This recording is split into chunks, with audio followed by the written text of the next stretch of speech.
The patron's journey with Manzi. Manzi was born in Alexandra in 1964 and started her schooling at Mfundisweni Primary School.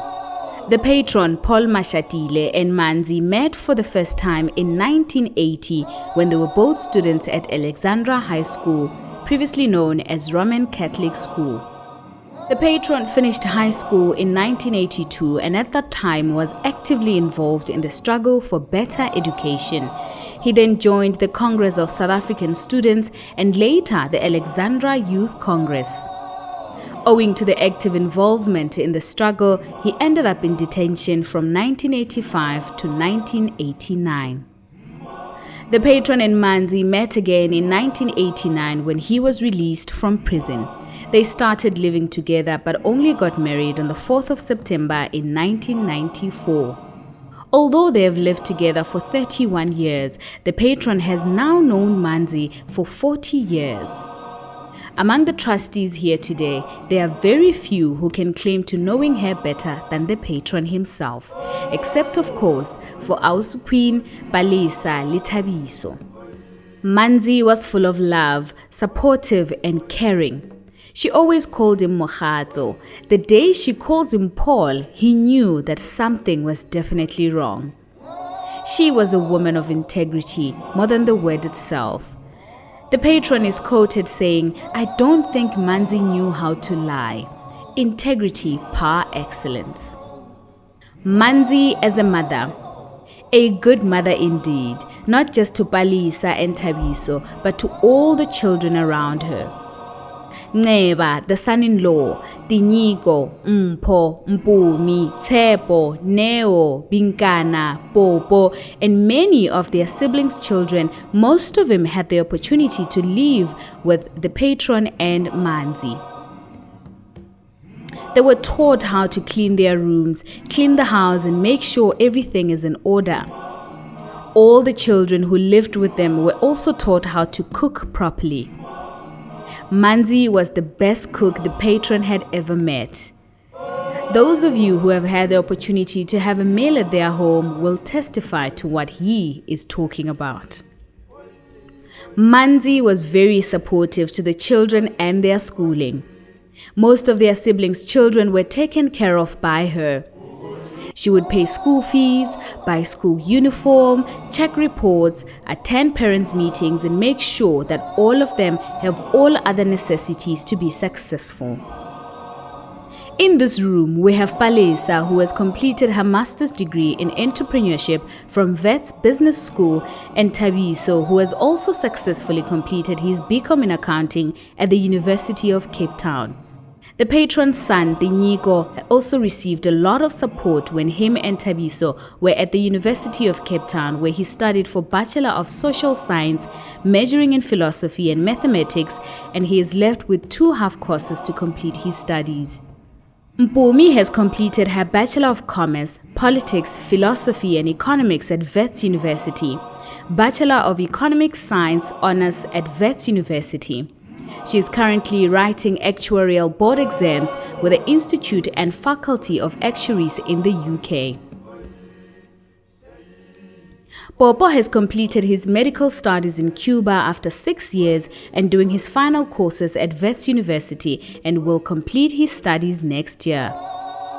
Manzi was proud of these achievements. Tinyiko's cousin Mpho, who spent many years with all of them on holidays when they were all young, has also completed his Bachelor of Law degree and is also doing articles with Mncedisi Ndlovu and Sidumedi Law Firm. Manzi as a grandmother. Manzi was the best grandmother. Nothing beats the bond between a grandmother and her only grandchild. She traveled with Wuntle everywhere. She was her biggest fan and her biggest inspiration, and they had a lot of fun together. Manzi, the pillar of Mashatile and Siemela families. Manzi was the pillar of the 2 families. She always brought the 2 families together during Christmas and New Year's holidays and many other family functions. She loved her mom Nombulelo Toma and her mother-in-law Nomvula Magogo very dearly. Every week, she would visit Magogo in Pretoria and buy her groceries and other essentials. Likewise, she would visit Toma in Alexandra and buy her most of the essentials she needed. She would also take them shopping to buy clothes and get them gifts. Manzi would not miss Mother's Day to take them out for shopping and dining. When she was not visiting them, she would be on the phone with them, chatting and laughing and saying her famous phrase, "Kidi tibang tibang." She would laugh, exuding lots of love. Manzi, the businesswoman. Manzi ventured into business at a very young age. Shortly after she left school, she started her first business, which was a beauty salon in Rosebank. She later went to work for another beauty salon, Giovanni Battista Hair Care in Kilani Mall. During this period, Manzi continued her studies through part-time and correspondence, including a management courses with Demlin College. She then moved on to work for Edgar's in Balfour Park, where she was later promoted to be a manager of the store. Having energy to run her own business, Manzi went back to start her own beauty salon again and roped in her daughter Balesa to be a partner. The beauty salon was known as Buntlelicious, named after their granddaughter Buntle. Manzi also started Ndumo Investment Company with Bridgman Stole, Davis Biya, Pet Banda, Dupree Vilakazi, her friend Nolimbo Weni, and Baba Gibson Tula. She also later ventured into construction. As the patron's responsibilities increased in the ANC and government, Manzi slowed down in her business ventures and started focusing a lot on family commitments. Focusing on family commitments was still as busy as being in business. She became the pillar of their home.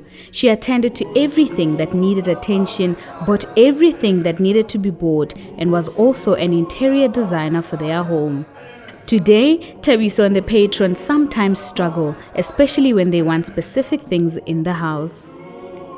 Manzi, the lady of fashion. Manzi was fashionable, always well-dressed and liked to go out shopping. She would not go out without bringing back a pair of shoes, t-shirts or something beautiful. The patron was the biggest beneficiary of this because she would always bring him something, t-shirts, socks, etc. He is in trouble now because he doesn't know where she bought most of those beautiful t-shirts for him. He keeps saying he thinks it's somewhere in Hyde Park in Sandton. Manzi also enjoyed traveling a lot, both in the country and overseas. The patron and Manzi spent a lot of time traveling for holidays with the children and sometimes just them and their friends. Manzi, the religious woman. Every Sunday, Manzi would go to church without fail. Everyone who would be in their home on Sundays would not escape going to church. She would call her sister Queen or her mother Toma to go to church with her because they are nearby in Alexandra. Thabiso also knew that when he is back from Cape Town, Sunday is church day. The patron is the only one that she gave up on because he had a lot of excuses. He would always say, "Mokhatso, there is an NEC meeting or other ANC activities taking place." Sunday was not just church day, she made it a day to go out with family and friends.